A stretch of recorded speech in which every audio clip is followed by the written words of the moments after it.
토요일 나사렛 아침 묵상입니다. 오늘도 주신 말씀을 마음에 새기고 말씀에 순종하며 사는 은혜의 삶이 되기를 바랍니다. 우리 주위를 보면 도움이 필요한 사람들이 많이 있습니다. 육체적인 병으로 인해 도움이 필요한 사람, 마음의 상처로 인해 고통을 받는 사람, 경제적으로 힘들어 도움이 필요한 사람 등이 있습니다. 이들에게 여러 가지 방법 안에서 도움을 줄 수 있지만 무엇보다도 중요한 것은 어떠한 방법으로 이들을 도와주는가입니다. 오늘 우리가 들어야 할 말씀은 사도행전 3장 1절부터 10절입니다. 제9시 기도 시간에 베드로와 요한이 성전에 올라갈새 나면서 못 걷게 된 이를 사람들이 메고 오니 이는 성전에 들어가는 사람들에게 구걸하기 위하여 날마다 미문이라는 성전문에 두는 자라. 그가 베드로와 요한이 성전에 들어가려 함을 보고 구걸하거늘 베드로가 요한과 더불어 주목하여 이르되 우리를 보라 하니 그가 그들에게서 무엇을 얻을까 하여 바라보거늘 베드로가 이르되 은과 금은 내게 없거니와 내게 있는 이것을 내게 주노니 나사렛 예수 그리스도의 이름으로 일어나 걸으라 하고 오른손을 잡아 일으키니 발과 발목이 곧 힘을 얻고 뛰어서서 걸으며 그들과 함께 성전으로 들어가면서 걷기도 하고 뛰기도 하며 하나님을 찬송하니 모든 백성이 그 걷는 것과 하나님을 찬송함을 보고 그가 본래 성전 미문에 앉아 구걸하던 사람인 줄 알고 그에게 일어난 일로 인하여 심히 놀랍게 여기며 놀라니라. 아멘. 그림의 떡이라는 말이 있습니다. 무엇인가의 실체가 손에 닿을 정도로 가까이 있긴 하지만 결코 자신의 것으로 삼을 수 없는 것을 빗대어 하는 말입니다. 가령 지낼 때에 좋은 빵들이 먹음직스럽게 진열되어 있을 때 배고프지만 돈이 없어 사 먹을 수 없는 사람에게는 그 빵이 진짜 빵이지만 먹을 수 없는 빵입니다. 그림의 떡이라는 상황이 종종 우리에게 다가올 때가 있는데 오늘 본문에서 나오는 태어날 때부터 안전뱅이로 40년을 산 사람에게도 그림의 떡인 삶을 살고 있습니다. 왜냐하면 거리는 많은 사람들이 들어가는 성전을 들어가지 못하고 성전 미문에서 구걸을 하고 있기 때문입니다. 성전 미문에 있는 거리는 누군가가 그를 거기에 데려다 주었을 것입니다. 그런데 왜 그들은 거린을 거기에 데려다 주었습니까? 간단합니다. 거린으로 하여금 성전 미문에서 구걸을 하며 생활할 수 있도록 도와주기 위해서입니다. 그들은 40년 된 안진뱅이를 성전 미문에 데려다 줌으로 인해 경제적 도움을 얻도록 도움을 주었습니다. 왜냐하면 성전 미문은 가장 아름다운 문이었고 가장 통행이 많은 문이었기 때문입니다. 그들은 모두가 중요하게 여기는 성전에서의 예배, 즉 하나님을 의지하는 믿음에 대해서는 전혀 관심이 없었습니다. 그들은 성전에 데려다 줌으로 경제적 문제를 해결하는 것이 최고의 도움으로 생각했을 것입니다. 이들뿐만이 아니라 성전 미문을 이용하는 모든 사람 역시 물질적 도움을 주었을지언정 그의 믿음 생활에는 관심이 없었습니다. 우리 주위에도 예수를 알고 있지만 예수를 믿지 않는 사람들이 많이 있습니다. 그런데 이들 가운데는 예수 믿으세요라는 말을 한 번도 들어보지 못한 사람도 많이 있다는 것입니다. 반대로 예수님을 믿으면서도 예수 믿으세요라고 말 한 번 못 해본 사람도 많이 있다는 것입니다.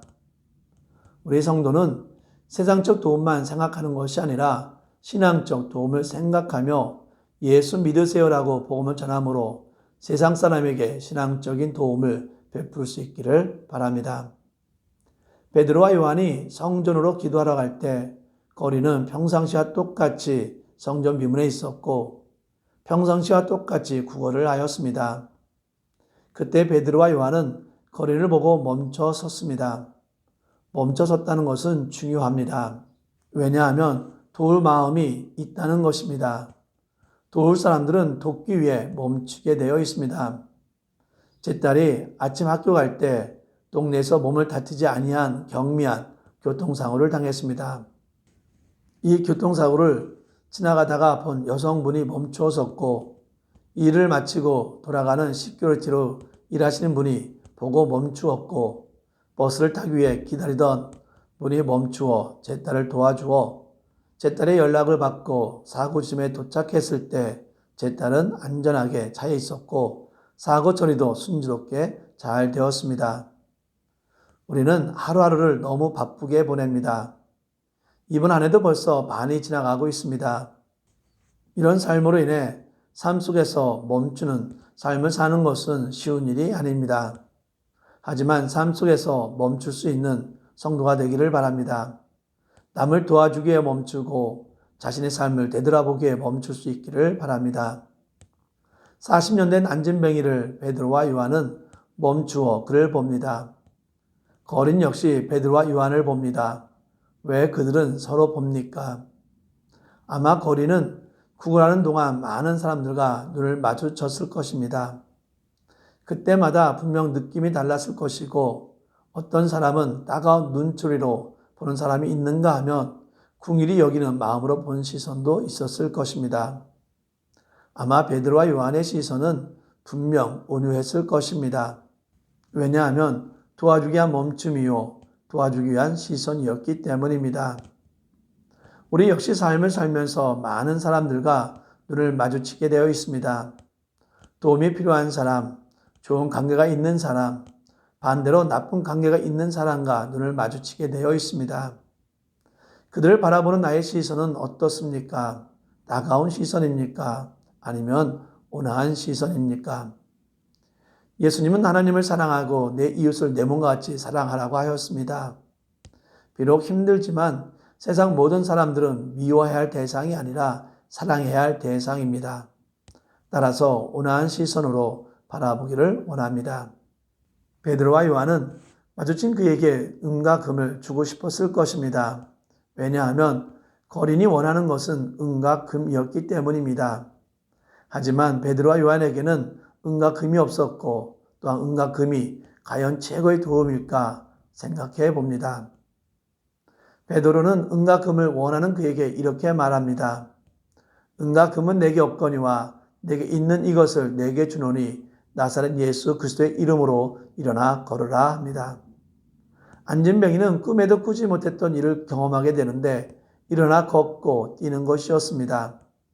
안진뱅이는 너무 기뻐 뛰었고 성전에 들어가 하나님을 찬양했습니다.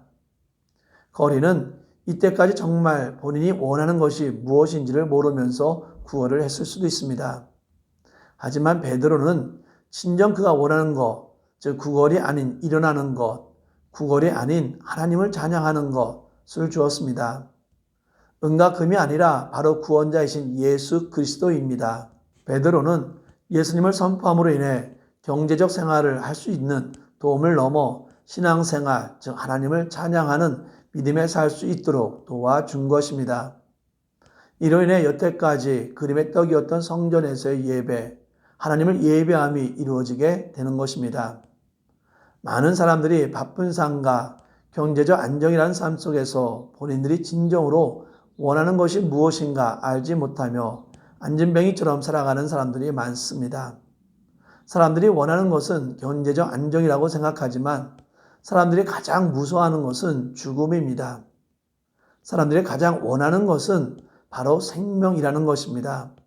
생명을 구원할 방법은 단 하나입니다. 예수 그리스도를 믿고 영접하는 것입니다. 사랑하는 나사렛 아침 묵상 성도 여러분, 우리는 지금 어떠한 삶을 살고 있습니까? 남을 도와주기에 멈출 수 있습니까? 남을 바라볼 때 온유한 시선으로 바라보고 있습니까? 영원한 생명을 위해 예수 그리스도를 선포하고 있습니까? 세상 속에서 가장 필요하고 소중한 것은 바로 예수 그리스도임을 고백하며 예수 그리스도를 전파하며 사는 모든 성도가 되기를 바랍니다. 기도하겠습니다. 사랑과 은혜가 많으신 하나님을 기쁨으로 찬양하고 감사드립니다. 생명이 없이 죽을 수밖에 없는 저희를 구원하여 하나님의 자녀로 삼으시고 영원한 생명을 주심에 감사를 드립니다.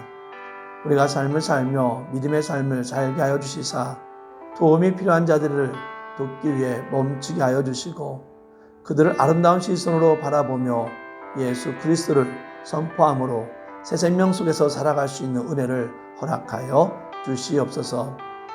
모든 영광을 주님께 드리며 예수님의 이름으로 기도합니다. 아멘.